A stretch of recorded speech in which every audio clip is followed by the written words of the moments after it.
Hello to all nations, tribes, peoples, and tongues. Welcome to Storytime with Ray, where we read the King James Version of the Bible from Genesis to Revelation to take in the wisdom and understanding from the Word. Thank you for joining, and God bless.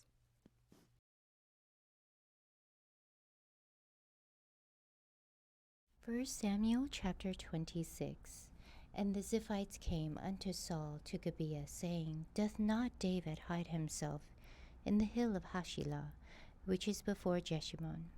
Then Saul arose and went down to the wilderness of Ziph, having 3,000 chosen men of Israel with him, to seek David in the wilderness of Ziph.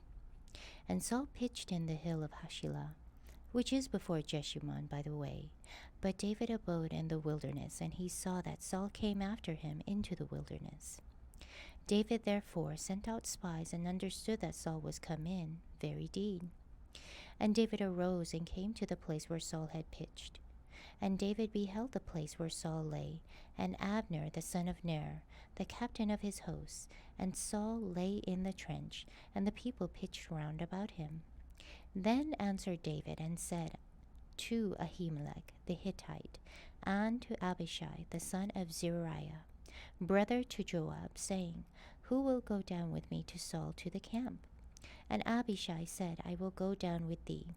So David and Abishai came to the people by night, and behold, Saul lay sleeping within the trench, and his spear stuck in the ground at his bolster. But Abner and the people lay round about him. Then said Abishai to David, God hath delivered thine enemy into thine hand this day. Now therefore let me smite him, I pray thee, with the spear, even to the earth at once, and I will not smite him the second time. And David said to Abishai, Destroy him not, for who can stretch forth his hand against the Lord's anointed, and be guiltless? David said, Furthermore, As the Lord liveth, the Lord shall smite him, or his day shall come to die, or he shall descend into battle and perish. For the Lord forbid that I should stretch forth mine hand against the Lord's anointed.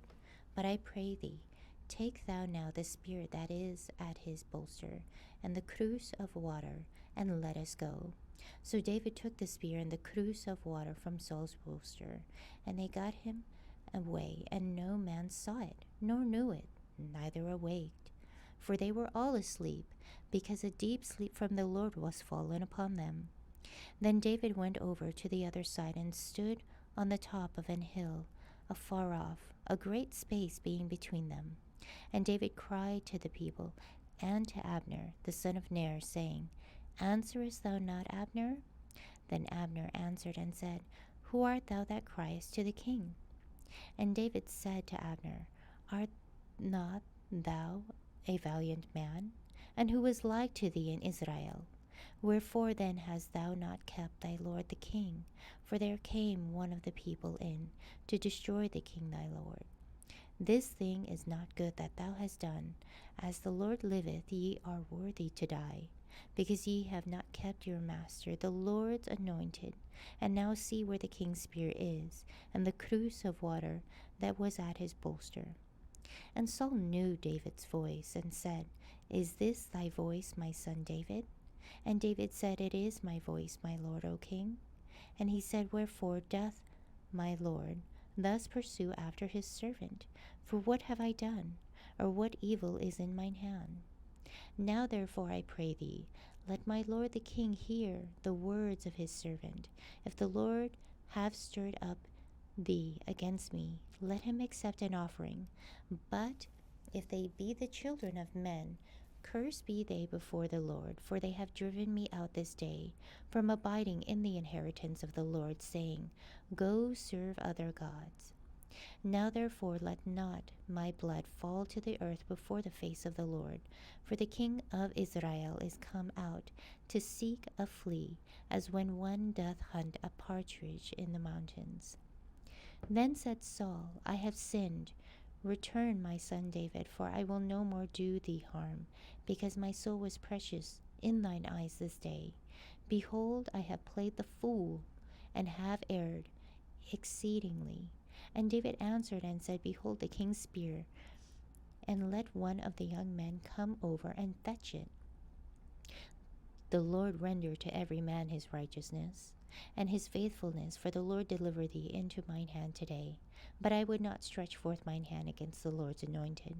And behold, as thy life was much set by this day in mine eyes, so let my life be much set in the eyes of the Lord, and let him deliver me out of all tribulation.